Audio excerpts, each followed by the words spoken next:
खरात प्रकरणामध्ये पहिल्या दिवसापासूनची माझी भूमिका ठाम आणि स्पष्टपणाची होती।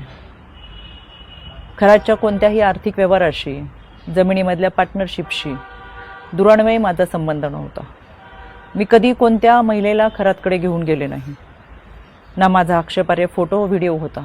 पण तरीसुद्धा गेले 1.5-2 महिने अतिशय अश्लील अश्लाघ्य भाषेमध्ये विधानं करत, कोणताही पुरावा नसताना माझ्यावर माझ्या कुटुंबियांवरती केलेले आरोप हे अतिशय वेदनादायक होते। आणि म्हणून आता ही माझी लढाई कायद्याच्या चौकटीतून आहे।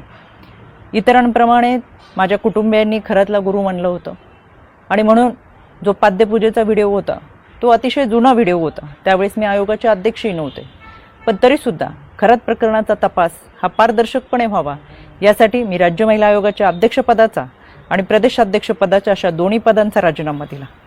तरीसुद्धा ज्या पद्धतीची चिखलफेक झाली, एआयचा वापर करून ज्या पद्धतीचे व्हिडिओ बनवले गेले आणि सातत्याने बदनाम करण्याचं षडयंत्र जे रचलं गेलं, त्याच्यासाठीची ही लढाई कायद्याच्या चौकटीतून। आणि म्हणून आशा मिरगे या बाईने डिबेट शोमध्ये अतिशय असभ्य भाषेमध्ये जी विधानं केली, ती विधानं ऐकून तर मला आश्चर्याचा धक्काच बसला।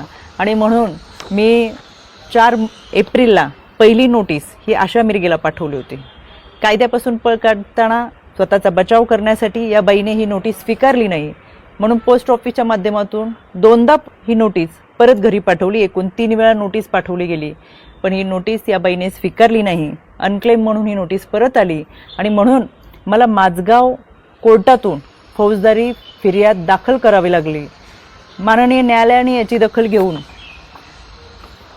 आशा मिरगेला 2 जुलै 2026 रोजी सकाळी 11 वाजता कोर्टात हजर राहण्याची ऑर्डर काढलेली आहे।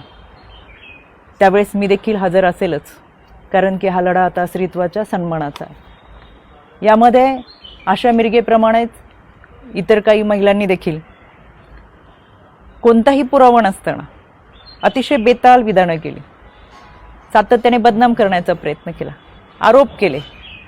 कोणताही पुरावा त्या सादर करू शकला नाही। त्या सगळ्यांना 2 दिवसापूर्वी दिल्ली हायकोर्टातून नोटिसा पाठवलेल्या आहेत। दिल्ली हायकोर्टातसुद्धा मी उपस्थित राहणार आहे।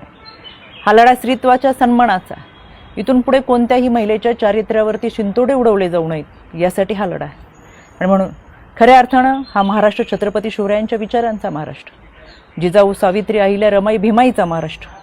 संपूर्ण वस्त्रात असलेल्या स्त्रीला विवस्त्र करण्याचा प्रयत्न या विकृत मनोवृत्तीच्या लोकांनी केला आणि म्हणून या विकृतीच्या विरोधातला माझा लढा आहे। ही लढाई मी निश्चितपणाने लढेल। पहिल्या दिवसापासून जे सांगत आले ते आजही सांगते। सत्य प्रखरतेने तुमच्या समोर आहे। कोणताही पुरावा नाही, कोणतेही दुष्कृत्य गैरकृत्य कधीही केलेलं नाही। इतरांप्रमाणे आम्ही हे आध्यात्मिक गुरु खरातला मानलं होतं, याच्या पलीकडे आमची कोणतीही भूमिका नव्हती। आणि म्हणून हा लढा मी कायद्याच्या चौकटीतून लढते। 2 जुलै सकाळी 11 वाजता आशा मिरगे हाजीर हो, मी स्वतः माझगाव कोर्टात असेल।